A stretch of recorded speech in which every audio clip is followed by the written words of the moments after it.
Do you remember this?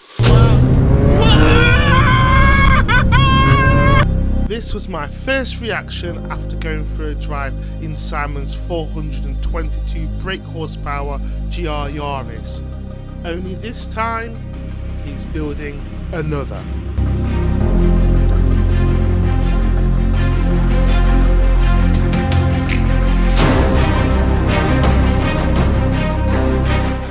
Hey Simon, Hi, mate. Simon, Right. mate, we meet again, Yes, we meet we meet again. again. What is this?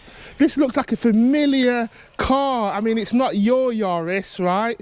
No. But I'm sure, from what I'm hearing, it's going to get up to that. Talk to me about it. This belongs to a customer called Craig. He's all the way up in Scotland. Right. He's just contacted me and to sort of do some bits on the car. I mean, Right. the car's already got a few bits on it. It's got a forge intercooler. It's got a Tom's cat back, well, GPF back exhaust system. It's got Wow. a GPF delete, and Yeah.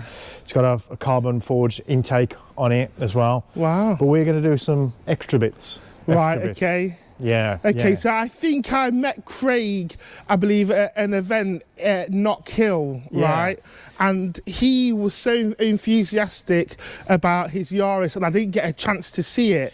So this is the first time I'm seeing this Yaris. Wow. Yeah, he had a lot of positive things to say about it, yeah. Oh, And, great. I think that, you know, he was keen to sort of get the car done, and I think this is really a bit of a surprise, really, in the fact of that, for you to sort of do something, a little bit of a feature on his car, even though he doesn't know that this feature's even happening. No, he probably doesn't know. Not yet. He doesn't know. Like, I think he'll be over the moon with the feature, to be honest Wow, with you. this And is- how we're going to go about doing it and everything. Yeah, wow. So, I mean, so we went out in your Yaris, Yeah. right? And I think that video, a lot of people saw that video and thought, wow, you know, is this something that you can do regularly to Yarises? I mean, what is the power that it's currently at and where we're going to take it to, how we're going to get there? So it's going on the dyno shortly, Right. so we'll find out. I'd think it's going to be around, well, I'd think it's going to be around about 310 to 330, somewhere in that region. Standard as it is now. No, as it is now. This has already been tuned on ECU tech, Right. but obviously we're going to go from there and just sort of see how far we can push it, you know, with the Wow. bits that we've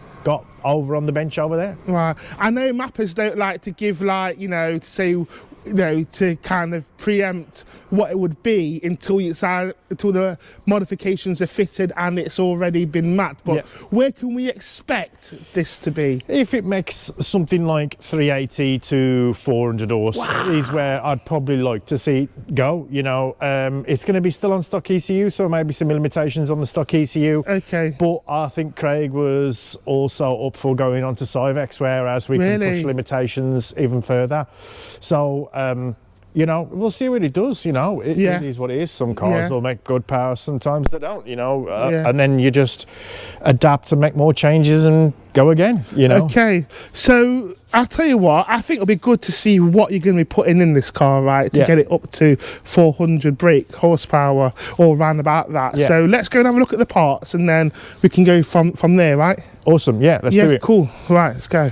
Man, let's have a look at these parts. I love this workbench, you know, Simon, because it reminds me of when I got my Evo done and you showed me exactly what you were going to do, which I think is great, right? It's great to see what's in the car. Yeah. Some people will just fit parts, they'll say they fitted the parts, you don't know what they're fitted. So this part is really important. Yeah. Yeah. Okay, so we'll start from the left and we'll go to the right. Okay. So we've got two turbos there. Yeah. The one at the back is a stock turbo. It's not off that car, but it is a stock turbo. And this turbo here is the Artec 400 turbo, upgraded turbo here with the exhaust manifold and the Turbo Smart blow-off valve on it as well. Wow. Nice piece of kit, lovely piece of kit. Comes with a full fitting kit as well, turbo feed, oil feed, turbo oil drain, and the coolant pipes as well. Wow. Yeah, really nice piece of kit. Amazing. Yeah, I think, I mean, hats off to Artec. They've done a great job on that turbo. I've got one on my own car. Yeah, I know that firsthand. First time anyone's heard me scream. Yeah, absolutely. So, and then what we've got on going to the right is we've got some Kilford 2678 cams. Right. They are the next profile up from the EZ cams. Right, okay. We've going with some Kilford springs and titanium retainers as well. Yeah, I've heard about them. Yeah. We've got, on this occasion with this turbo, I mean, I know some people don't run head bolts, but I think just for a safety point of view, we got some lamp speed head studs to go in, so we'll replace the OEM ones. So when you push that power, is the head's not trying to come off, is it? Exactly. I mean, I mean, and there's room for scope too, right? If you need to go further, then you know that's done now, isn't it? Yeah, exactly. I think that I mean, it's still everything's in testing phase, really, isn't it? To be fair, at some level or some degree. But I think that these H11 head studs are a no-brainer. Right. While you're already in there, or do them already, you know. Right. And also new timing chain kit. Well, a timing chain, but we've got a kit to go on it. We've got an exhaust system. It's not here, but I've got to go and collect that exhaust system. Right, okay. What exhaust system is that? So it's got, currently at the moment, it's got a Tom's exhaust, which is a GPF back system on there. And we are replacing the cat and the current GPF delete to a one-piece system. So that's going to sound insane. Yeah, well, let's hope it's not too insane. You know what I mean? Yeah. But we'll see. Yeah. And then obviously when it's all apart as well, what we've got here is we've got a lamp speed baffle plate kit. Okay, definitely. That's a must, isn't it? Yeah. So it stops oil surge if you're on track or anything like that. I mean, I've got one in my own car as well. I think again, while the sump's off and everything like that, I think it's a no-brainer to put it in while you're in there. Wow. Okay. So, what difficulties, if any, Simon, do you have when you're upgrading these Yaris? I mean, to me, they look pretty straightforward, but you're the expert. What difficulties do you have when you? I don't think there's going to be too many difficulties, to be honest. I think that a lot of these are just bolt-on parts. I think personally the difficult part maybe is going to be from a tuning aspect on a stock ECU. I mean, the stock ECU is very sophisticated. I mean, the stock ECU is great. It works, you know. But when you're changing airflow characteristics coming into the engine via turbos and cams, I think the tuning can get pretty involved, and I know a lot of people sort of opt for a simpler option and go into standalone and going into Civex, and I'm using the word simpler option and Civex in the same sentence. And I know. You know, that's when you want them to run big power Civexes, isn't it? Yeah. But I mean, you know, it's doable. It's doable. It's whether we're not going to hit any limitations of what the standard ECU can do. Is why I'm sort of saying 380, 400 horsepower, because if we hit limitations, that is why the limitations are happening. Okay. Hardware wise, I think we're good to go. You know, I just think the limitation could potentially be the ECU itself. I mean, Craig's already spoke to me about a Civex going down the road, but I mean, I said to him, look, let's see if we can sort of do the stock ECU first. Yeah, that's good that you're not making him spend additional money if he doesn't need to just yet. No, with the scope, with the vision to go and buy an ECU. Yeah, absolutely. I mean, like, you know, I'm all for sort of putting tuning parts on, but I don't really sell you anything that you don't really need. Yeah. And in the fact of that, I think the stock ECU, I mean, in many platforms, in many modern day cars, the stock ECU now is pretty much the be all and end all that you need for, you know, for engine management. But there is obviously certain circumstances, such as the GR, which does still have limitations at the moment in time. Maybe them limitations will go in the future from ECU Tech. I don't know, you know, but you know, we'll find out. Yeah, wow, this is awesome. Do you know what? I know you've got a dyno behind me, right?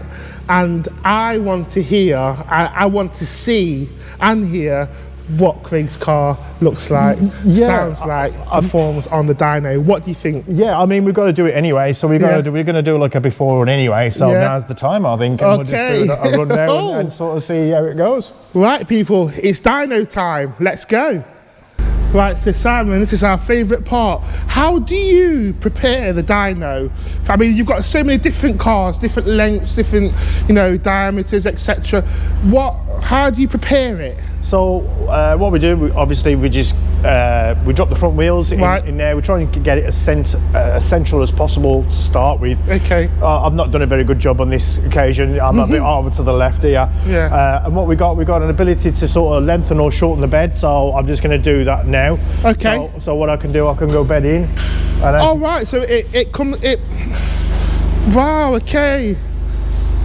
Yeah, so yeah, I'm just going to check around the other side, make sure everything's all good around that side. Oh, so it's a four-wheel dyno then, is it? Yeah. So, right, yeah, well, obviously because you're running Evos. Yeah. So what we're just going to do now is just going to shorten the bed. Okay. So I wanted to check around the other side, make sure everything was all good. And then what we do, we shorten the bed. Once that's shortened and we've got all four rollers on the wheels, right, nearly done like that. Okay, we're nearly in. Right, okay. So we're in like that. I just like to make sure, I'm able to make sure that it's central. I'm just going to go a little bit like that. Okay. I think we're about there. So it's sitting a bit to the left-hand side at the moment. Right, so what I'm going to do, I'm just going to drive the car with no straps on here, and we're just going to centralise it up so it sits nice and central and on the just like when they take the car for brakes test at MOT, right? Yeah, I guess so. Yeah. So like that, yeah. So and essentially, I was going to pull it over a little bit like that. So and then I'll get so about. Right, so now it's central now. Yeah, so the car's all nice and central now. It's sort of found its level and its straightness. And then what we're going to do now is Callum will just strap it all down. Well, we'll both strap it all down, and then we'll just we're good to go and we'll give it a run. Okay, cool. Right, so we're ready to do this now, right? Yeah, let's do it. Do a test. I know you do this 1,000 times a day, but this is my first kind of time experiencing. Wow, I have a feeling this is going to be loud. Let's go. Let's go. Okay, let's go then. Yeah. Wow.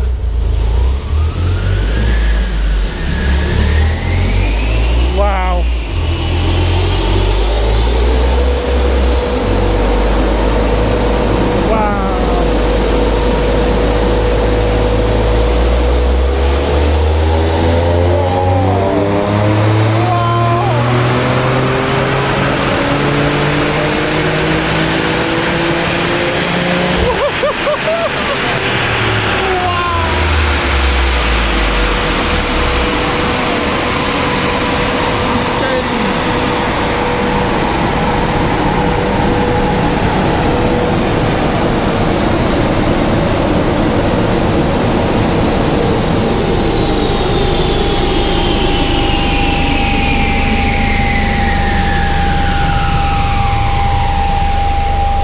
Right, so what's it made? Like so first of all, what metrics do we measure? We're measuring horsepower and we're measuring foot-pounds of torque. So we need a couple of, I'll just take these two here. So 309 and a 310 as well. So pretty consistent across the board. So yeah, so that's insane for that little car, like, you know. I mean, it already. I mean, it has been mapped already, like, but I mean, that's where we expected it to be anyway. So I mean, let's see if we can do any more with that, really. From there, Cool, that's amazing. Right, so Simon, what are your final thoughts of Craig's Yaris? It's a lovely looking car. It's beautiful, isn't it? Yeah, it's a very nice car. I love all the Roger Clark Motorsport decals down the side and that.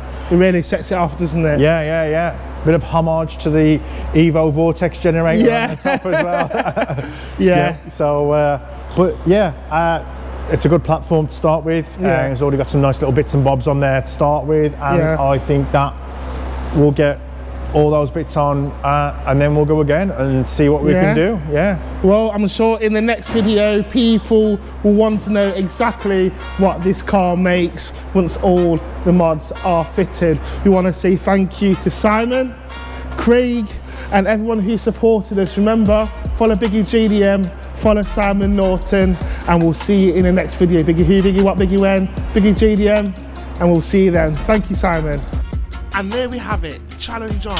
What is this little beast of a 3-cylinder Yaris gonna make on the dyno once Simon has fitted all of those parts? I know one thing, if it's anything like Simon's Yaris, is going to be colossal. But there's only one way to find out, and that is to subscribe to BiggieJDM's YouTube channel and to follow Simon Norton at Norton Tuning Solutions, because part 2 is going to be insane. Drop a comment, let me know what you think, and if you have a Yaris, be sure to get that checked in with Simon Norton. Who, Biggie what, Biggie when, BiggieJDM, tell a friend.